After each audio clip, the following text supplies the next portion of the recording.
El Señor les bendiga, amados hermanos y amigos que en esta preciosa mañana están juntamente con nosotros para alabar, para glorificar y para escudriñar su palabra bendita.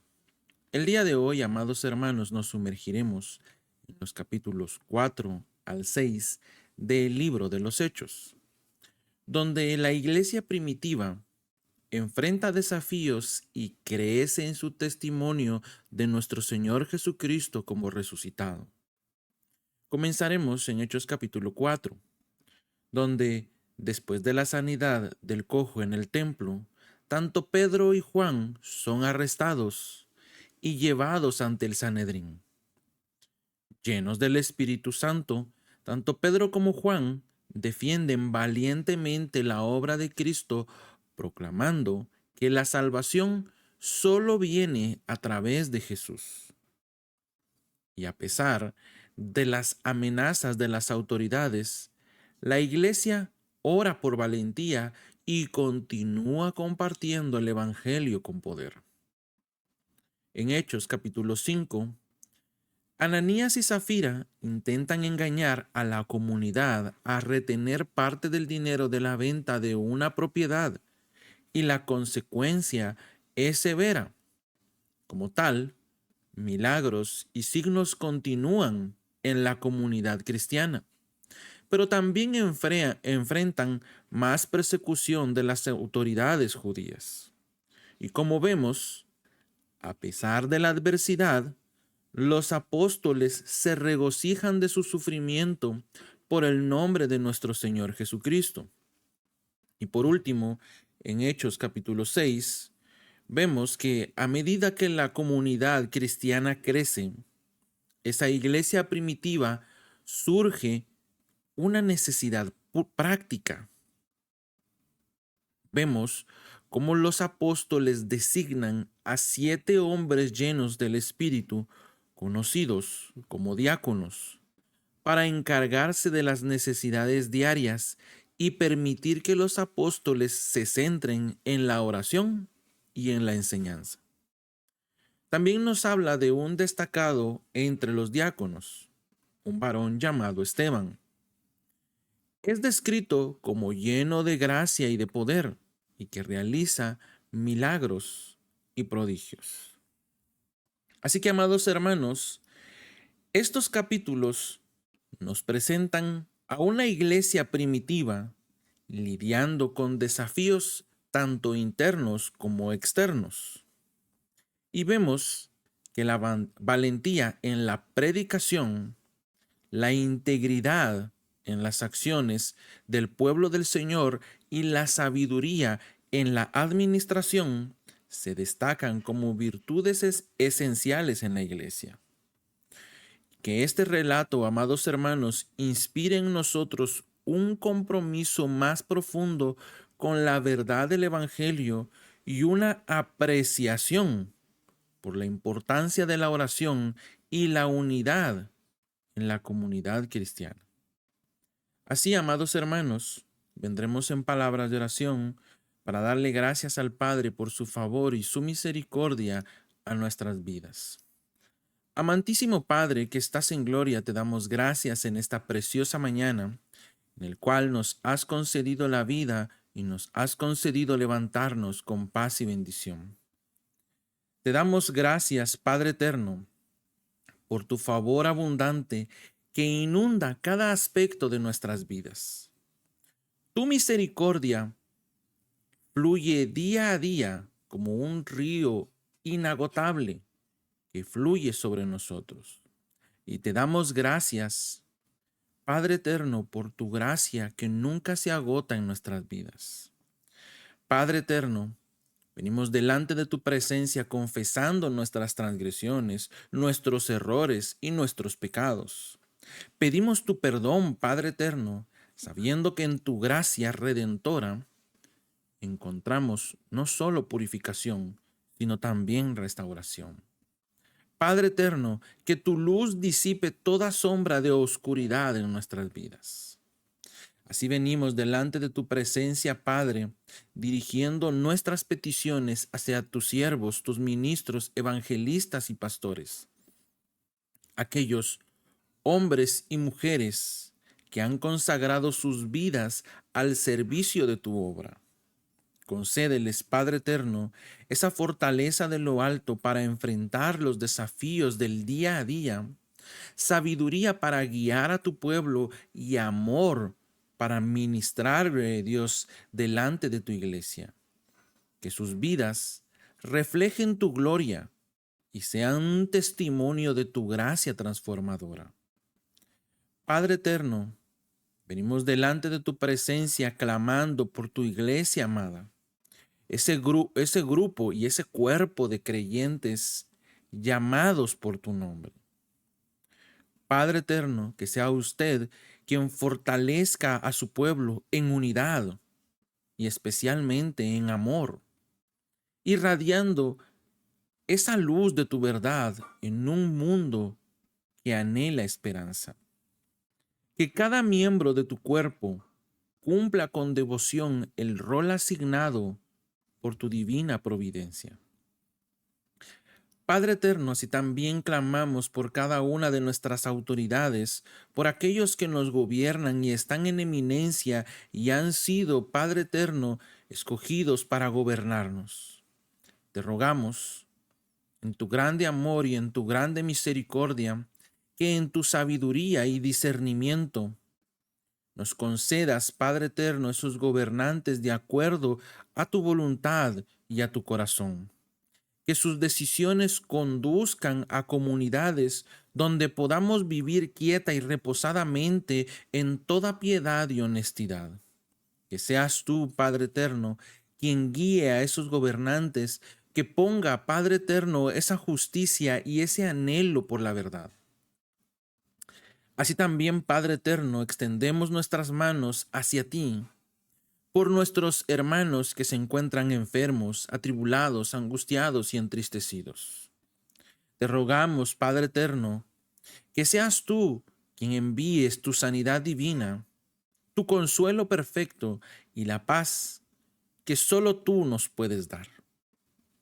Que puedan sentir tu presencia en medio de las aflicciones, ayudando, Padre eterno, a pasar cada una de esas pruebas y angustias conforme a tu voluntad. Padre eterno, depositamos cada una de nuestras peticiones delante de tu altar, confiando que tú responderás a cada una de ellas conforme a la multitud de tus favores y de tus misericordias. Todo te lo pedimos, Padre, en el nombre de tu Hijo amado Jesús. Amén y amén. Le damos la gloria y la honra al Señor, al Rey de Reyes y Señor de Señores, que en esta preciosa mañana nos concede, gloria a Dios, la lectura de la palabra del Señor, y comenzaremos en el libro de Hechos, en su capítulo 4, en su versión Nueva Traducción Viviente, y la palabra del Señor en el nombre poderoso de Jesús dice así: Mientras Pedro y Juan le hablaban a la gente, se vieron enfrentados por los sacerdotes, el capitán de la guardia del templo y algunos de los saduceos. Estos líderes estaban sumamente molestos porque Pedro y Juan enseñaban a la gente que hay resurrección de los muertos por medio de Jesús. Los arrestaron y, como ya era de noche, los metieron en la cárcel hasta la mañana siguiente. Pero muchos de los que habían oído el mensaje lo creyeron. Así que el número de hombres creyentes ascendió a un total aproximado de 5,000.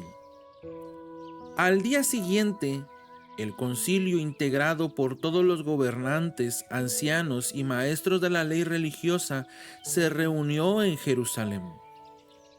El sumo sacerdote Anás estaba presente junto con Caifás, Juan, Alejandro y otros parientes del sumo sacerdote.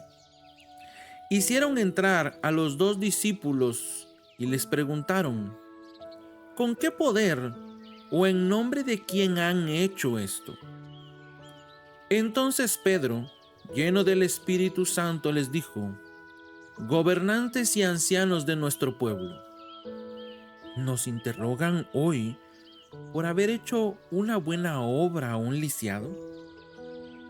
¿Quieren saber cómo fue sanado? Déjenme decirles claramente, tanto a ustedes como a todo el pueblo de Israel, que fue sanado por el poderoso nombre de Jesucristo de Nazaret, el hombre a quien ustedes crucificaron, a quien Dios levantó de los muertos. Pues es Jesús a quien se refieren las Escrituras cuando dicen: la piedra que ustedes, los constructores, rechazaron, ahora se ha convertido en la piedra principal. En ningún otro hay salvación. Dios no ha dado ningún otro nombre bajo el cielo mediante el cual podamos ser salvos. Los miembros del concilio quedaron asombrados cuando vieron el valor de Pedro y de Juan, porque veían que eran hombres comunes sin ninguna preparación especial en las Escrituras. También los identificaron como hombres que habían estado con Jesús. Sin embargo, dado que podían ver allí de pie entre ellos al hombre que había sido sanado, no hubo nada que el concilio pudiera decir. Así que les ordenaron a Pedro y a Juan que salieran de la sala del concilio y consultaron entre ellos. ¿Qué debemos hacer con estos hombres?, se preguntaban unos a otros. No podemos negar que han hecho una señal milagrosa y todos en Jerusalén ya lo saben. Así que para evitar que sigan divulgando su propaganda aún más, tenemos que advertirles que no vuelvan a hablar con nadie en el nombre de Jesús. Entonces llamaron nuevamente a los apóstoles y les ordenaron que nunca más hablaran ni enseñaran en el nombre de Jesús. Pedro y Juan respondieron: ¿acaso piensan que Dios quiere que los obedezcamos a ustedes en lugar de a Él? Nosotros no podemos dejar de hablar acerca de todo lo que hemos visto y oído. Entonces el concilio los amenazó aún más, pero finalmente los dejaron ir porque no sabían cómo castigarlos sin desatar un disturbio, pues todos alababan a Dios. Todos alababan a Dios por esa señal milagrosa, la sanidad de un hombre que había sido lisiado por más de 40 años. Tan pronto como quedaron libres, Pedro y Juan volvieron a donde estaban los demás creyentes y les contaron lo que los sacerdotes principales y los ancianos les habían dicho. Cuando los creyentes oyeron las noticias, todos juntos alzaron sus voces en oración a Dios. Oh Señor soberano, creador del cielo y de la tierra, del mar y de todo lo que hay en ellos. Hace mucho tiempo tú hablaste por el Espíritu Santo mediante nuestro antepasado David, tu siervo, y dijiste: ¿por qué estaban tan enojadas las naciones? ¿Por qué perdieron el tiempo en planes inútiles? Los reyes de la tierra se prepararon para la batalla. Los gobernantes se reunieron en contra del Señor y en contra de su Mesías. De hecho, eso ha ocurrido aquí en esta misma ciudad, pues Herodes Antipas, el gobernador, Poncio Pilato, los gentiles y el pueblo de Israel estaban todos unidos en contra de Jesús, tu santo siervo, a quien tú ungiste. Sin embargo, todo lo que hicieron ya estaba determinado de antemano, de acuerdo con tu voluntad. Y ahora, oh Señor, escucha sus amenazas y danos a nosotros, tus siervos, mucho valor al predicar tu palabra. Extiende tu mano con poder sanador, que se hagan señales milagrosas y maravillas por medio del nombre de tu santo siervo Jesús. Después de esta oración, el lugar donde estaban reunidos tembló y todos fueron llenos del Espíritu Santo y predicaban con valentía la palabra de Dios. Todos los creyentes estaban unidos de corazón y en espíritu consideraban que sus posesiones no eran propias, así que compartían todo lo que tenían. Los apóstoles daban testimonio con poder de la resurrección del Señor Jesús, y la gran bendición de Dios estaba sobre ellos. No había necesitados entre ellos, porque los que tenían terrenos o casas los vendían y llevaban el dinero a los apóstoles para que ellos lo dieran a los que pasaban necesidad. Por ejemplo, había un tal José, a quienes los apóstoles le pusieron el sobrenombre Bernabé, que significa hijo de ánimo. Él pertenecía a la tribu de Leví y era oriundo de la iglesia de la isla de Chipre. Vendió un campo que tenía y llevó el dinero a los apóstoles. Hechos capítulo 5. Había cierto hombre llamado Ananías, quien junto a su esposa Safira vendió una propiedad y llevó solo una parte del dinero a los apóstoles, pero afirmó que era la suma total de la venta. Con el consentimiento de su esposa se quedó con el resto. Entonces Pedro le dijo: Ananías, ¿por qué has permitido que Satanás llenara tu corazón? Le mentiste al Espíritu Santo y te quedaste con una parte del dinero. La decisión de vender o no la propiedad fue tuya. Y después de venderla, el dinero también era tuyo para regalarlo o no. ¿Cómo pudiste hacer algo así? No nos mentiste a nosotros, sino a Dios. En cuanto Ananías oyó estas palabras, cayó al suelo y murió. Todos los que se enteraron de lo sucedido quedaron aterrados. Después, unos muchachos se levantaron, lo envolvieron en una sábana, lo sacaron y lo enterraron. Como 3 horas más tarde, entró su esposa sin saber lo que había pasado. Pedro le preguntó: ¿fue este todo el dinero que tú y tu esposo recibieron por la venta del terreno? Sí, contestó ella. Y ese fue el precio. Y Pedro le dijo: ¿cómo pudieron ustedes dos siquiera pensar en conspirar para poner a prueba el Espíritu del Señor de esta manera? Los jóvenes que enterraron a tu esposo están justo afuera de la puerta. Ellos también te sacarán cargando a ti. Al instante, ella cayó al suelo y murió. Cuando los jóvenes entraron y vieron que estaba muerta, la sacaron y la desenterraron al lado de su esposo. Gran temor se apoderó de toda la iglesia y de todos los que oyeron lo que había sucedido. Los apóstoles hacían muchas señales milagrosas y maravillas entre la gente, y todos los creyentes se reunían con frecuencia en el templo, en el área conocida como el Pórtico de Salomón. Pero nadie más se atrevía a unirse a ellos, aunque toda la gente los tenía en alta estima. Sin embargo, cada vez más personas, multitudes de hombres y mujeres, creían y se acercaban al Señor. Como resultado del trabajo de los apóstoles, la gente sacaba a los enfermos a las calles en camas y camillas para que la sombra de Pedro cayera sobre alguno de ellos cuando él pasaba. Multitudes llegaban desde las aldeas que rodeaban a Jerusalén y llevaban a sus enfermos y a los que estaban poseídos por espíritus malignos, y todos eran sanados. El sumo sacerdote y sus funcionarios, que eran saduceos, se llenaron de envidia.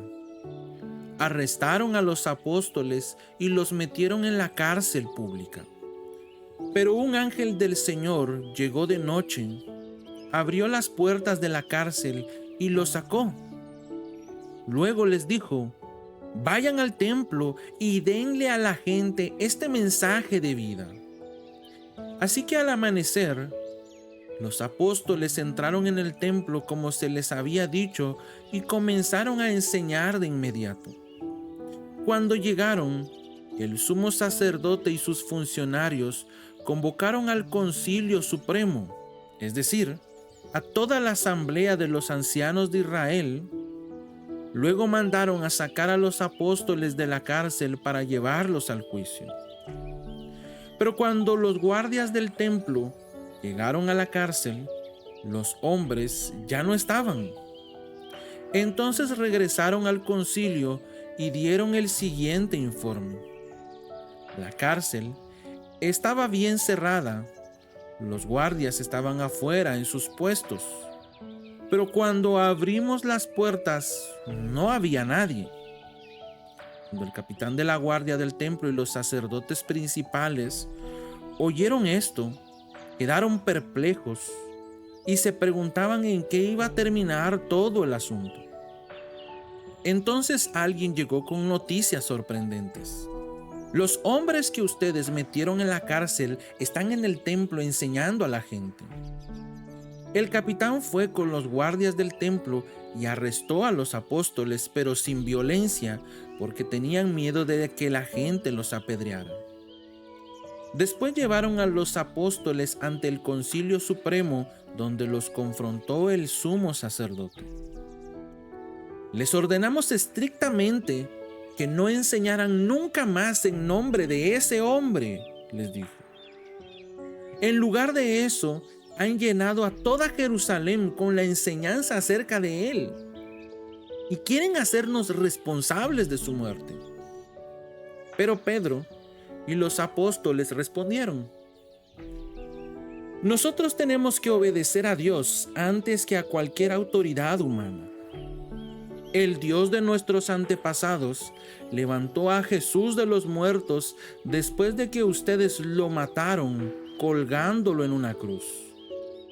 Luego Dios lo puso en un lugar de honor a su derecha como príncipe y salvador. Lo hizo para que el pueblo de Israel se arrepintiera de sus pecados y fuera perdonado. Nosotros somos testigos de estas cosas y también lo es el Espíritu Santo dado por Dios a todos los que lo obedecen.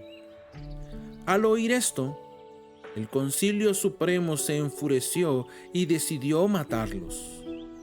Pero uno de los miembros, un fariseo llamado Gamaliel, experto de la ley religiosa y respetado por toda la gente, se puso de pie y ordenó que sacaran de la sala del concilio a los apóstoles por un momento.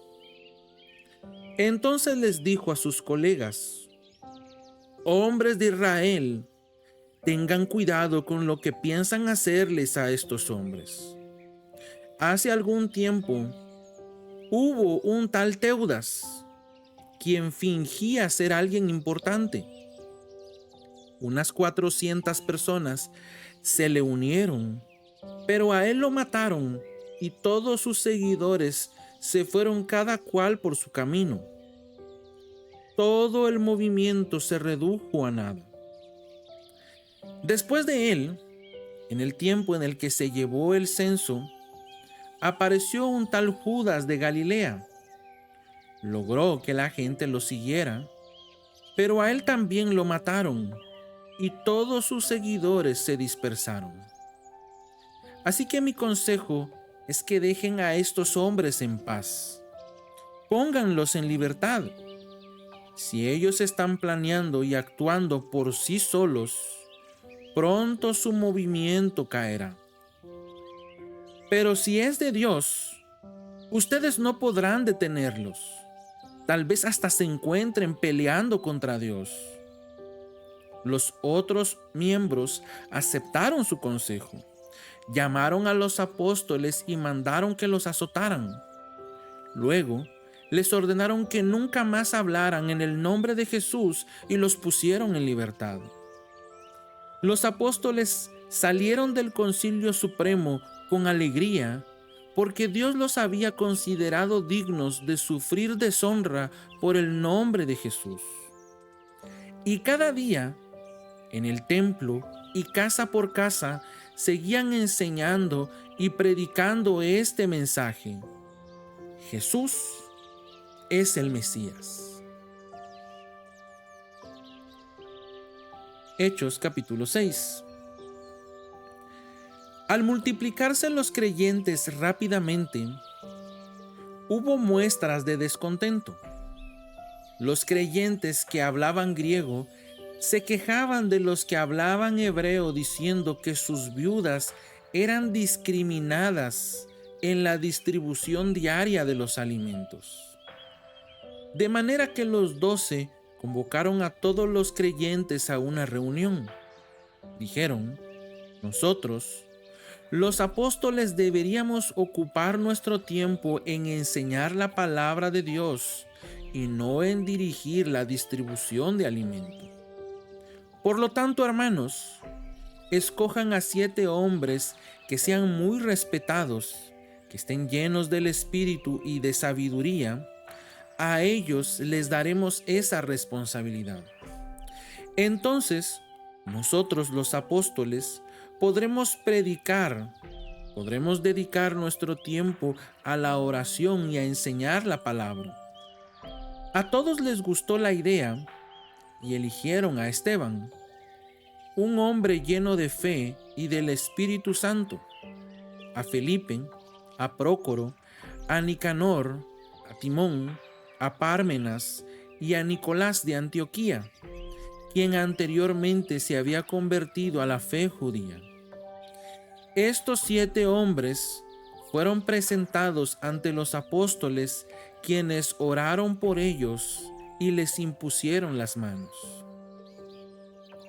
Así que el mensaje de Dios siguió extendiéndose.